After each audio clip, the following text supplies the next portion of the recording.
Assalamualaikum. My name is Nuna Binti Aslan, and today I will present my self-reflection for the subject Digital Workforce Ubm 599. For this presentation, I will focus on two chapters, which are Chapter 2, Crowdsourcing Fundamental, and Chapter 4, Freelancing Breakthrough.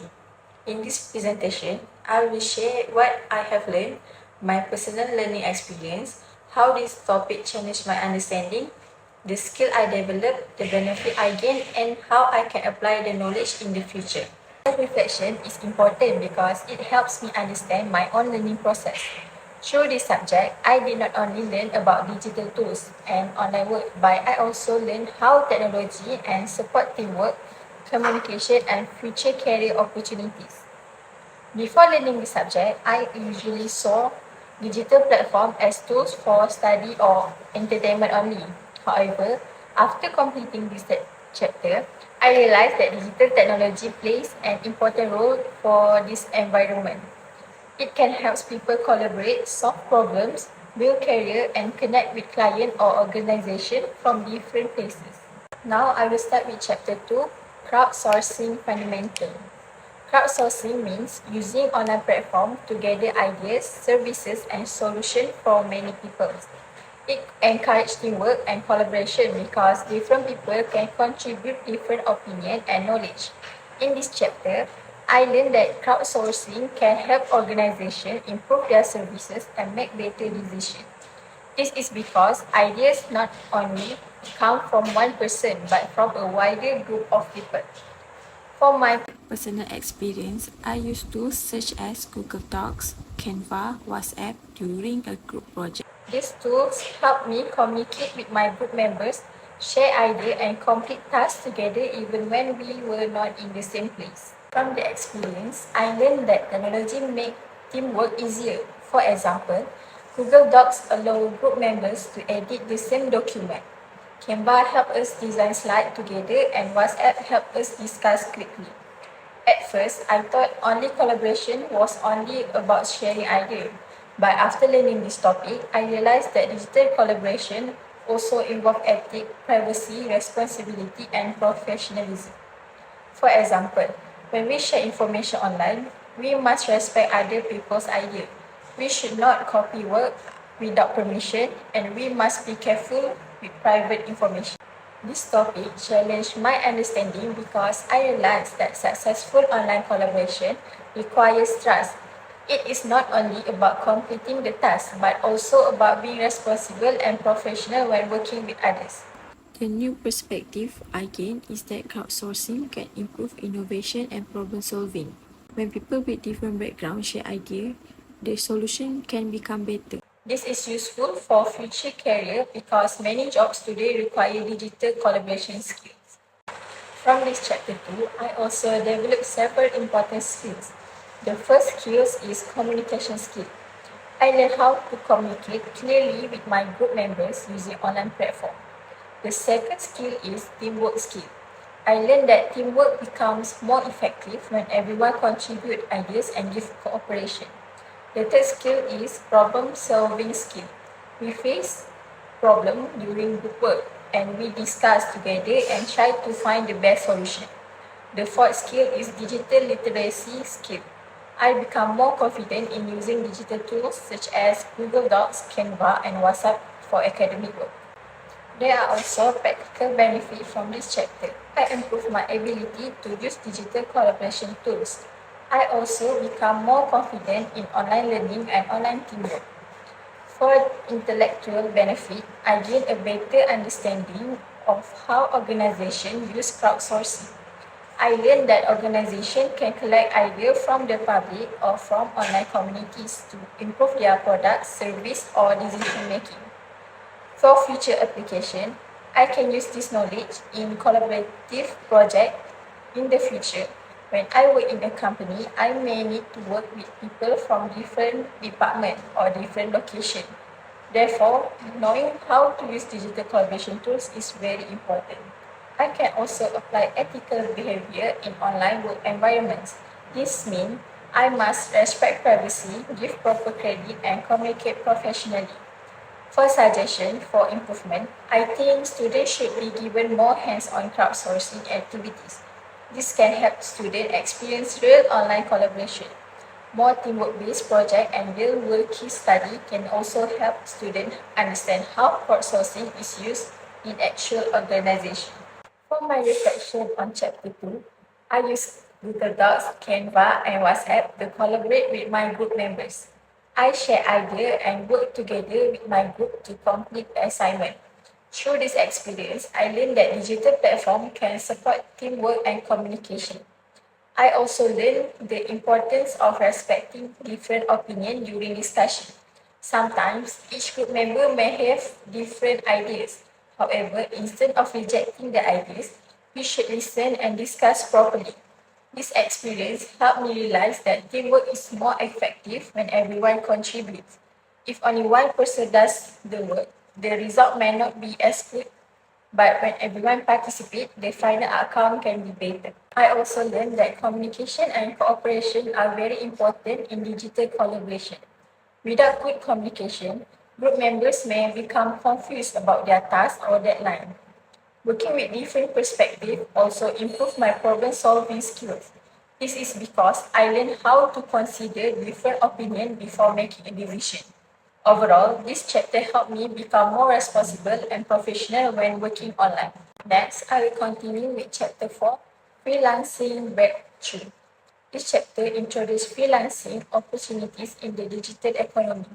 Freelancing means working independently and offering service to clients usually through online platform. In this chapter, I learned how freelancers work with digital client online. I also learned about project management, communication, professionalism, work ethic, portfolio building, and personal branding. For my personal learning experience, I learned how freelancers manage project personally and professionally. Freelancers need to understand what the client wants, complete the work on time, and communicate clearly. I learned how to manage deadline effectively. In freelancing, there is no teacher or manager who always remind us. So, freelancer must be disciplined and responsible. Before learning this topic, I thought freelancing was only a side income opportunity. I thought people only did freelancing to earn extra money. However, this topic changed my understanding. I realized that freelancing can become a professional career.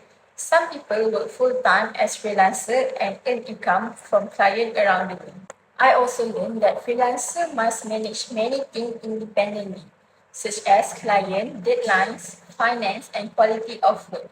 This topic challenged my understanding because freelancing is not as easy as I thought. It requires discipline, accountability, good communication, and continuous learning. The new perspective I gained is that career success does not always require traditional employment. Freelancing offers flexibility and independence, but at the same time, it requires strong self-management. I also realized that personal branding is important. A freelancer needs a good profile, portfolio, and professional image to attract clients. From Chapter 4, I developed several skills. The first skill is communication skill. Freelancers need to communicate with clients clearly and professionally.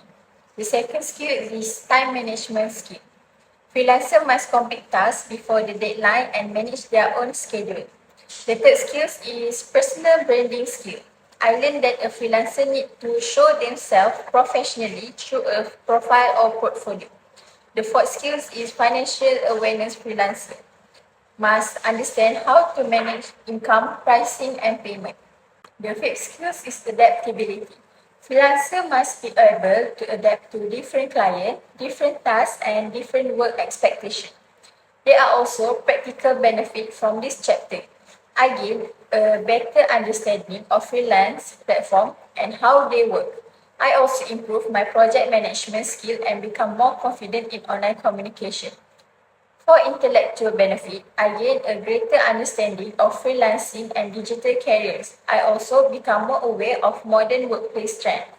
In the future, I can apply this knowledge by building a professional online platform. A platform is important because it shows my skills, experience, and previous work. I can also improve my self-management and time management. This is usually not only for freelancing but also for my studies and future career. Besides that, I can explore freelancing opportunity in the future. For example, I can offer service related to design, editing, writing, or other digital skills. For suggestion for improvement, I think students should be given more freelancing simulation and practical exercise. This can help students understand how to deal with clients and manage freelance tasks. It would also be helpful if students had opportunity to create freelancing profile. Guest speakers from the freelance industry can also share real experience. From my reflection of Chapter 4, I learned how freelancers manage projects and communicate with clients professionally. I practice managing deadline and organizing tasks during assignment. This helped me understand that discipline is very important when working independently. I also understood the importance of professionalism and accountability. If a freelancer accepts a task, they must complete it properly and on time. I explore how personal branding and portfolio can support career opportunities. A good portfolio can help clients see our skill and decide whether they want to hire us. I also gained a better understanding of independent work and self-discipline. Freelancers do not always have fixed working hours, so they must know how to manage their own time. This topic increased my confidence in exploring future digital career opportunities. I now understand that with the right skill, students can also explore online work and build career opportunity through digital platforms. Overall, freelancing taught me that the digital workforce is flexible, but it also requires strong discipline and professional behavior. In the conclusion, both chapters give me useful knowledge about digital workforce. From Chapter 2, Crowdsourcing Fundamentals, I learned the importance of online collaboration, teamwork, communication, and digital ethics. I realized that technology can help people share ideas and solve problems together. And from Chapter 2, Freelancing Breakthrough, I learned that freelancing can be a real career opportunity in the digital economy. I also learned the importance of self-discipline, personal branding, and time management, and client communication. So, both topics changed my view of technology. I used to see the internet and digital tools mainly for study, communication, or entertainment. But now I understand that they can also support professional work and future career development.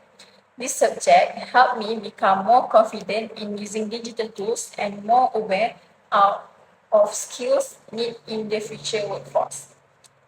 That is all from me. Thank you for listening to my presentation. I hope this self-reflection shows that I have learned from Chapter 2 and Chapter 4 and how I can apply this knowledge in the future.